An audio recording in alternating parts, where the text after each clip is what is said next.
प्रत्येकाच्या आयुष्यातला अविस्मरणीय असा सोनेरी काळ म्हणजे आपले बालपण, असे सांगणारी सुप्रसिद्ध कवी संदीप परुळेकर रचित कविता बालपण.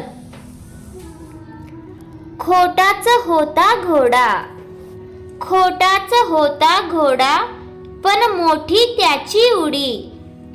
खोटीच होती गाडी, खोटीच होती गाडी, पण नेहमी सज्ज खडी. खोटेच होते विमान, खोटेच होते विमान, पण आभाळ भर उडे. खोटीच ती होडी, खोटीच ती होडी, पण कोलंबसला भारी पडे. खोटेच होते घड्याळ, खोटेच होते घड्याळ, पण चुकत नव्हती वेळ. खोटेच होते चिरमुरे, खोटेच होते चिरमुरे, पण खमंग व्हायची भेळ.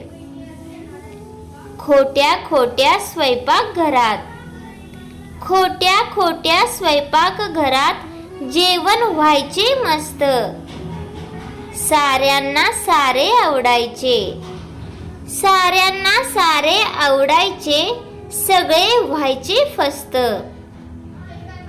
खेळणी जरी होती खोटी, खेळणी जरी होती खोटी, तरी खरे होते खेळ. त्या खऱ्या आनंदाचा आता, त्या खऱ्या आनंदाचा आता कसा घालायचा मेळ.